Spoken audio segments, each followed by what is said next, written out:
All right, ladies and gentlemen, let's take a look. We're going to take a look at the area of triangles. Once again, this is probably something you're familiar with.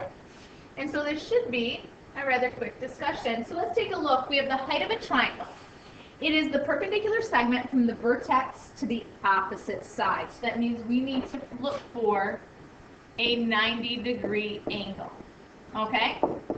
Sometimes it's going to be inside the triangle. Sometimes it will be outside the triangle. And so then we also need to talk about the base, because we're going to do base times height. The base is just the opposite side from that height. So the base and height basically intersect each other. So let's take a look. So the area of a triangle is 1/2 the product of a base and its corresponding height. Let's erase this and make sure you guys see the SE. So we have a base and a height, and then here's that 90-degree angle. And so the symbol for that, we have 1/2. Product means we times base and height. So the following question, the follow-up is compare and contrast area of a triangle with area of a rectangle. Just remember that that is base times height. So how are they alike? They both use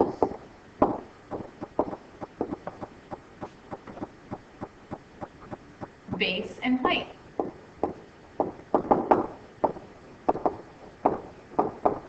How are they different? Well, the triangle is half the base and height.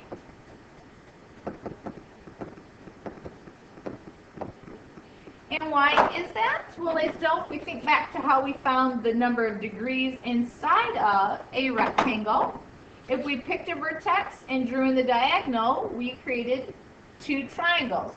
So a triangle is half of a rectangle. That's where 1/2 base times height comes from. All right, so let's find the area of a triangle. We've got a right triangle here. So when we look, here's our 90-degree angle. The two sides, the two segments that intersect, the two dimensions. So we're going to use 10 for the base, and we're going to use 6 for height. So we're going to use our formula, 1/2 base times height.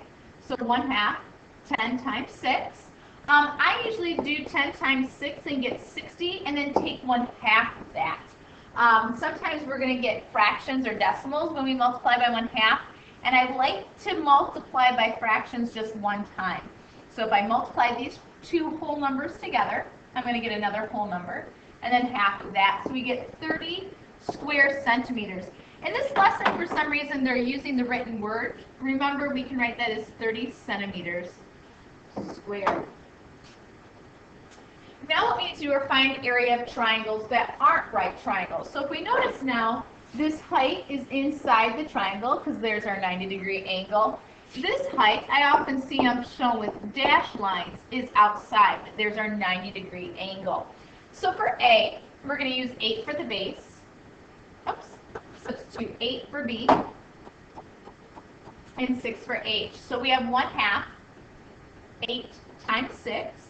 8 times 6 is 48, and 1/2 of 48 is 24. Our units were feet, so it should be feet square or square feet. I left that off and just wrote it with our abbreviation. For the next one, we have a base of 12, and we have a height of 6, that's that perpendicular segment. So it's going to be 1/2, 12 times 6. 12 times 6 is 72, and 1/2 of 72 is 36. These were in meters, so meters square. Not too bad. So ladies and gentlemen, you are going to do now for these 3 checkpoints, and then we will check in class. CIC. All right. Now what we want to do is find the height of a triangle. And the thing about finding the height of a triangle, it doesn't matter whether we're finding height or base, we're going to use this same idea. So what I know is that I have 39 square inches inside this triangle. I know that the base is 13 inches because here's that perpendicular segment. And I'm looking for the height. So we start off with our formula for area. We're going to substitute 39 for the area, because that's what the area was, and we're going to substitute 13 for the base. The first thing you're going to do, ladies and gentlemen, is get rid of your fractions. We're going to multiply by 2, and that's to get rid of 1/2. So I'm going to multiply by 2. That cancels that out. Multiply by 2 there, and I'm going to have 78 is equal to 13h. We're going to divide each side by 13. All right? And so when we do 78 divided by 13, we get 6 for our h value. We need to make sure we have a label with that. So the height of our triangle is 6 inches. All right? But this, to me, let's see if I can find my highlighter.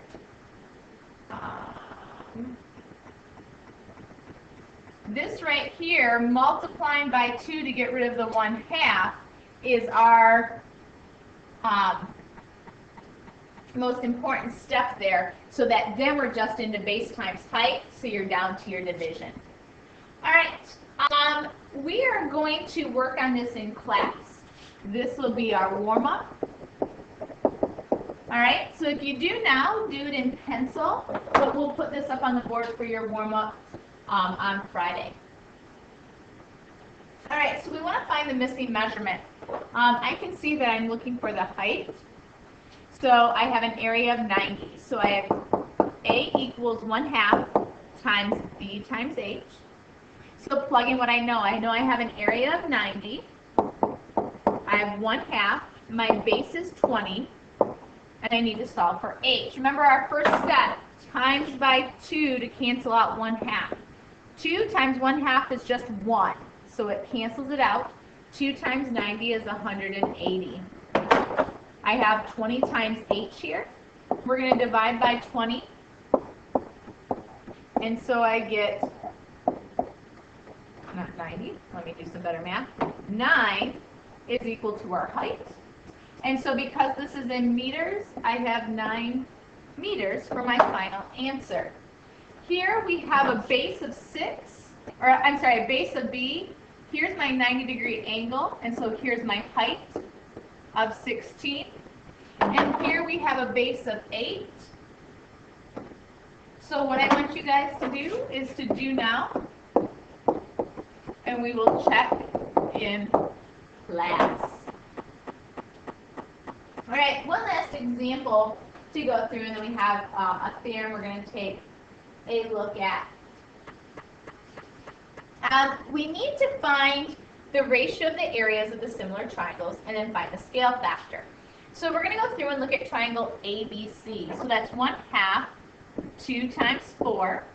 1/2 times 8 is 4 units squared.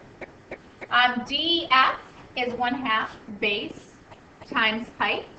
So 1/2 of 18 is 9 units squared.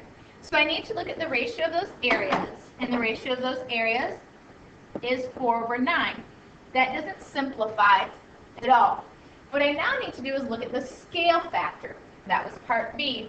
So the scale factor, if we look at this, we have BA to ED, so we have 2/3.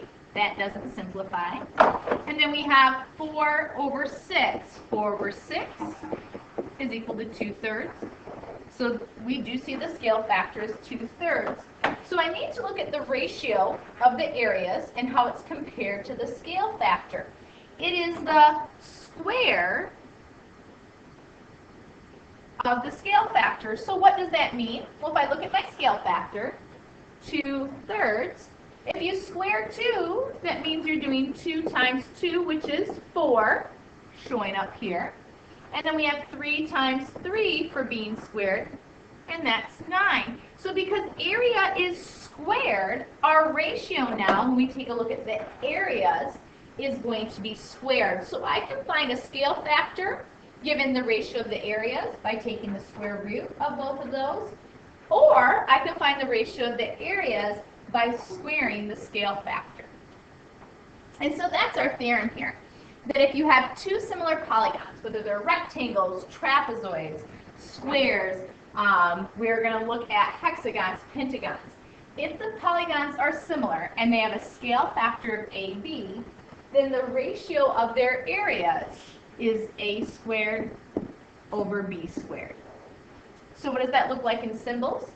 If they have a scale factor of A over B, then the area of ABCD is over the area of EFGH is equal to A squared over B squared.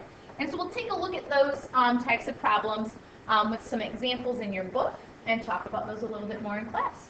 We'll see you guys tomorrow.